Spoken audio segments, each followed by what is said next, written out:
Bonjour et bienvenue dans cette nouvelle vidéo. Ce que je vous propose aujourd'hui, c'est de répondre à une question qui m'a souvent été posée, c'est peut-on acheter un bien immobilier aux Émirats Arabes Unis à plusieurs? C'est ce que nous allons voir dans cette vidéo.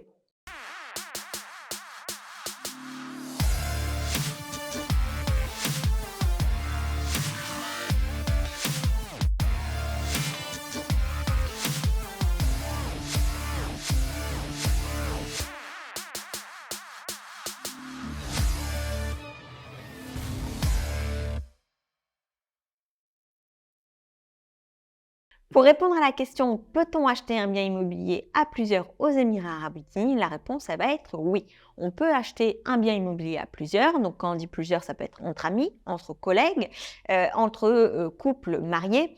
Et le pourcentage de détention de chacun de ces propriétaires varie en général en rapport avec, enfin en tout cas en fonction du montant de l'investissement de chacun. Après ça, vous êtes libre de le décider entre vous, mais globalement c'est donc la réponse est que c'est possible et vous avez un pourcentage de détention du bien à déterminer entre vous.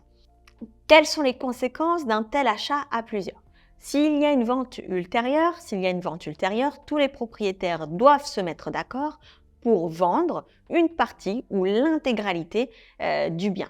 Il faut savoir qu'on peut faire une convention d'investissement pour gérer ce type de situation. Par exemple, il est possible que la relation peut-être se dégrade dans le temps et donc en prévision de cela ou en prévision d'un futur désaccord, mettre par écrit quelles seront les règles pour vous permettre aux différentes personnes qui détiennent le bien, quelles seront les règles pour qu'ils puissent décider de vendre partiellement ou totalement le bien et que vous ne vous retrouviez pas dans une situation qui soit complètement bloquée.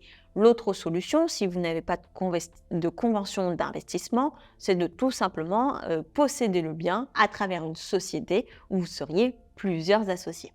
Donc ça, c'est la première chose.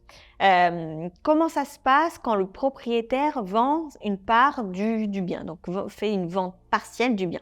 Donc quand le propriétaire vend sa part du bien à autrui, il va y avoir des frais de transfert qui vont être imputés par Dubai Land Department, qui seront les mêmes que lorsqu'il s'agit d'une vente ou d'un achat d'un bien immobilier, donc 4% de la valeur du bien. Sauf que là, il y a une petite nuance qui est quand même importante, c'est que ça sera 4% de la valeur de la part qui sera vendue. Donc, ça ne sera pas 4% de la valeur totale du bien. La personne qui décide de vendre sa part du bien, s'il détient 10% du bien, ne devra payer à Dubai Land Department que 4% de la valeur des 10% qu'il détient. Donc ça, c'est quelque chose qui est important à savoir puisque ça fait quand même une sacrée différence. Autre chose à savoir, c'est que si le transfert se fait entre parents, époux ou enfants, donc dans une même famille, on peut alors demander l'application de frais réduits et donc au lieu de payer 4% de la valeur de la part qu'on va céder, on ne paiera plus que 0,125%, ce qui fait là encore une fois une différence qui est quand même importante. Autre petite chose qui est importante, autre conséquence dont il faut avoir connaissance, c'est que en cas de décès, dans la plupart des pays dans le monde, la propriété de la part de la personne qui décède va revenir aux autres copropriétaires. Donc ça se fait dans une grande partie des pays dans le monde.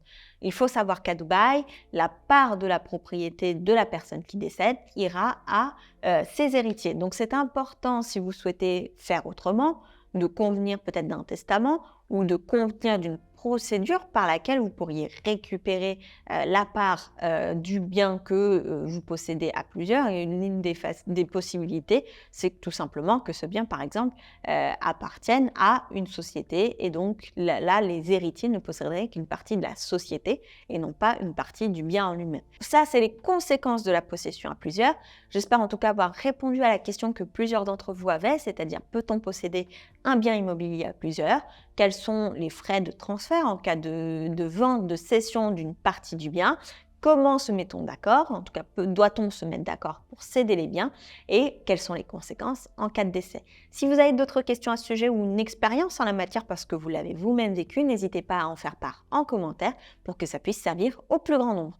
Sur ce, je vous souhaite le meilleur et je vous dis à très vite dans une prochaine vidéo.